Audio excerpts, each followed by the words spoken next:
Hello student, how are you? Welcome back to in my YouTube channel chemistry with Richa. Student, आज हम structure of atoms class 11th की unit है जिसका part 4 discuss करेंगे। इससे पहले के जितने भी प्रीवियस पार्ट की वीडियोस हैं वो मैंने डिस्क्रिप्शन बॉक्स में उनके लिंक दी हुई हैं। आप वहां से जाके वीडियोस को पूरी तरह से देख सकते हैं या यूनिट की स्टार्टिंग की वीडियो आप वहाँ से देख सकते हैं। स्टूडेंट, इससे पहले भी जो यूनिट थी some basic concept of chemistry, उसके सारे वीडियोस सीरीज़ वाइज आपको प्लेलिस्ट में मिल जाएंगे। आप प्लेलिस्ट से जाके पूरे वीडियोस देख सकते हैं। एक चीज़ और है student, unit some basic concept of chemistry के पूरे टॉपिक्स जो हैं सारे मैंने सीरीज़ वाइज वीडियो बनाई है 1 2 3 4 और एबव 12 वीडियोज़ हैं और वहाँ से जाके आप पूरी यूनिट अपनी ईजीली क्लियर कर सकते हैं। ठीक है। और स्टूडेंट, आप जब भी वीडियो देखें तो आई होप सो कि आप पेन और नोटबुक साथ में लेके बैठें जिससे आप प्रॉपरली नोट्स बना पाएँ। और इस वीडियो को जितना आप शेयर कर सकते हैं शेयर कीजिए, सब्सक्राइब कर सकते हैं सब्सक्राइब करिए, और जो भी आपके फ्रेंड्स हैं या स्टूडेंट हैं उनको भी मोटिवेट कीजिए। और कमेंट बॉक्स में मुझे कमेंट करके बताइए आपको वीडियो कैसा लगा, क्योंकि इससे मुझे भी बहुत अच्छा सा मोटिवेशन मिलता है। चलिए स्टार्ट करते हैं। Unit is structure of atom part 4 and the today topic is Thompson model of atom. The Thomson model of atom given by J.J. Thomson in 1898. According to this, he proposed that an atom as an possesses a spherical shape, atom एक spherical shape में होता है, and which radius is approx 10⁻⁻10 metre, and in which positively charge uniformly distributed in the atom and the electrons are embedded as just like raisins in puddings. Okay, the many different name are given to these models, just like plum pudding models or watermelon model. Okay, come to the next point. The one is most important thing, the atom in this model the atom mass uniformly distributed. एक सबसे important चीज़ ये थी कि इस atom के model के अंदर atom के अंदर जो मास था वो यूनिफॉर्मली डिस्ट्रीब्यूटेड था। And second one thing is the Thomson model was able to explain them that the overall neutrality, the atom was overall neutrality. Yes.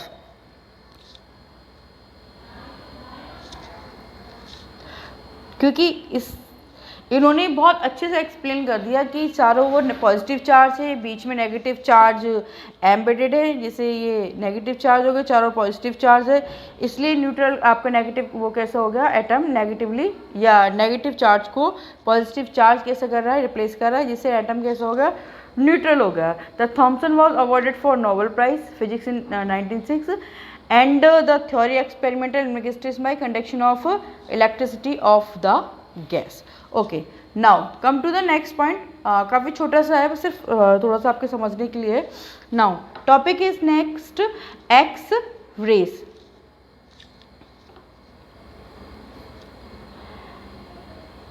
X rays.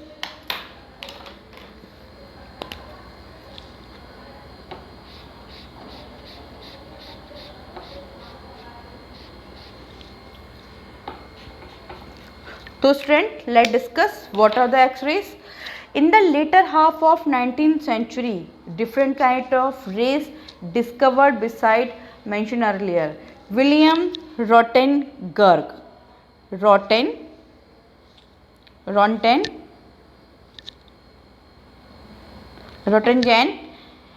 in 1895 show when the electrons strike on a material in a cathode ray tube. जब उन्होंने बताया कि electrons जो होते हैं किसी materials पे किस में स्ट्राइक करते हैं, कैथोड रे ट्यूब में, कैथोड रे ट्यूब का पूरा वीडियो मैंने बना के डाला हुआ है, आई थिंक इस सेकंड नंबर वीडियो, और आप वहाँ से देख सकते हैं जिसमें डिस्कवरी ऑफ इलेक्ट्रॉन था, कैथोड रे ट्यूब के थ्रू इलेक्ट्रॉन की डिस्कवरी किस तरह से हुई।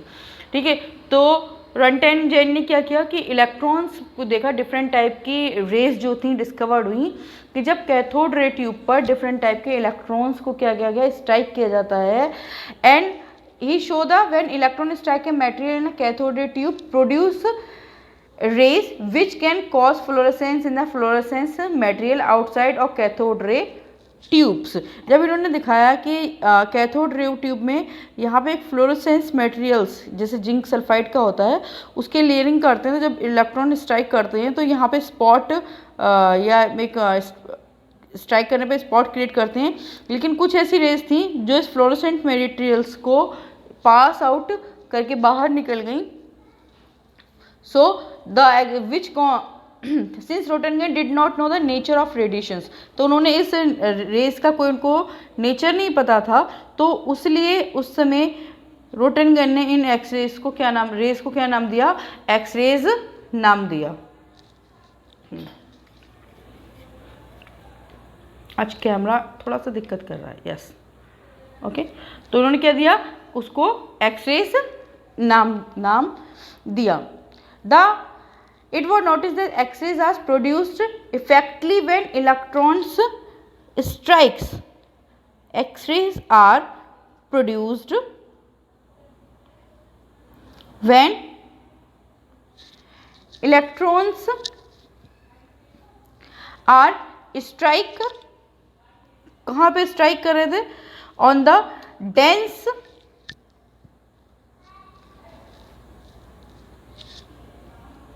metal anode, strike on the dense metal of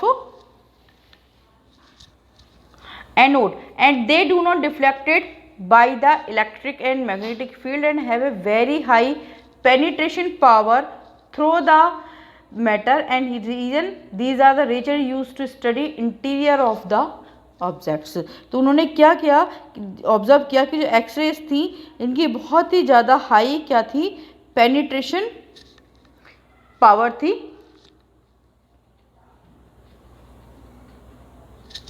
high penetration power, और जिसका यूज़ किस लिए किया जाता है एक्सरेज का, आज भी इंटरनल ऑर्गन्स की स्टडी के लिए किया जाता है, इंटीरियर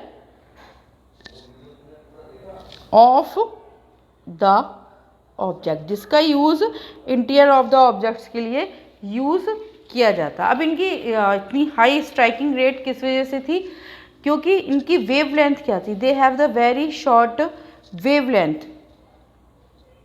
तो वेव लेंथ कैसी थी, इनकी बहुत ज़्यादा छोटी वेव लेंथ थी, which is approx 0.1 nanometre and possess electromagnetic character. Okay, now next topic is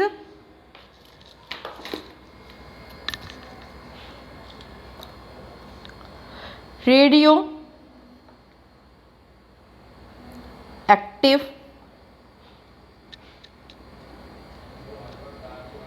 elements. Okay, radio active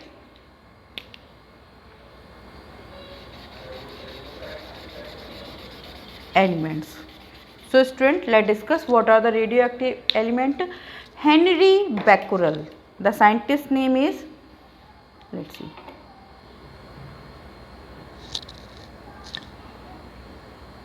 Henry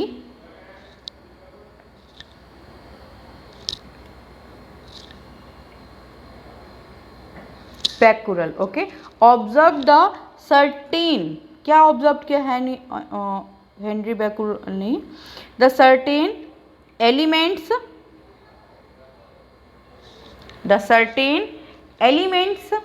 emits radiations their own emits radiations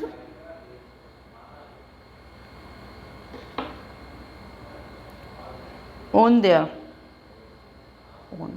कुछ एलिमेंट्स ऐसे थे जो खुद ही रेडिएशंस को क्या कर रहे थे, एमिट्स कर रहे थे। So they name these elements So then they name these element radioactive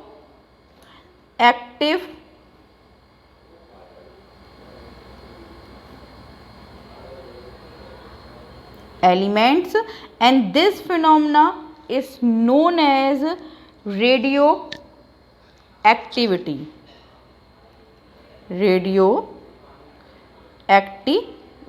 Okay.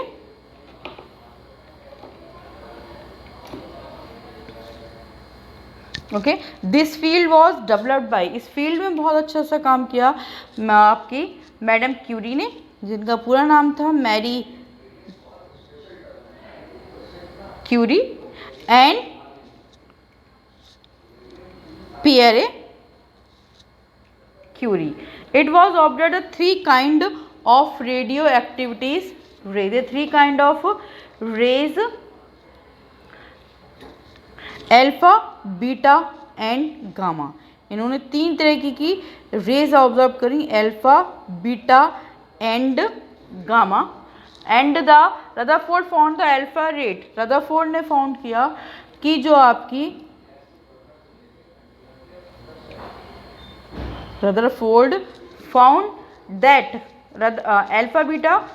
gamma rays consist highly energy particles carrying 2 unit of positive charge and 4 unit of atomic mass.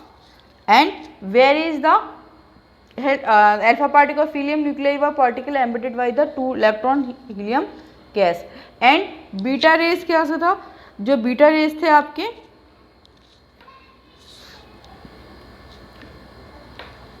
Are negatively charge. Beta rays कैसे थे, negatively charge थे, और आपके ये कैसे charge थे, ये आपके पॉजिटिवली चार्ज थे. एंड दो सिमिलर टू द इलेक्ट्रॉन. तो बीटा रेस पे एक नेगेटिवली चार्ज है जैसे कि इलेक्ट्रॉन्स पे होता है. And gamma rays are highly energetic radiations. जो गामा रेज थे they are the highly energetic radiation.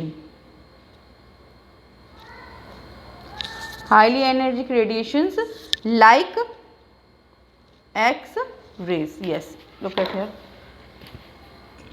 Gamma rays has a highly energetic radiation just like a X rays. Okay. If I am saying the penetration power or the alpha particle are the least. अगर हम इसकी penetration power देखें,